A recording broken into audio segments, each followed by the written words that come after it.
Друзья, вы на канале Городской Натуралист. Посмотрите, что произошло с дорогой.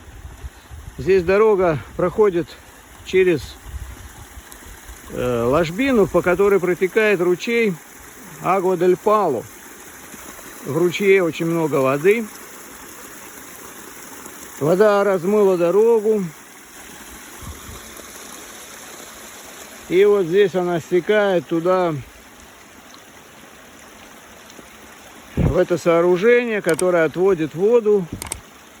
И вода после этого уходит в реку Мапочо. Это первый раз такое за 15 лет. Воды очень много в этом году.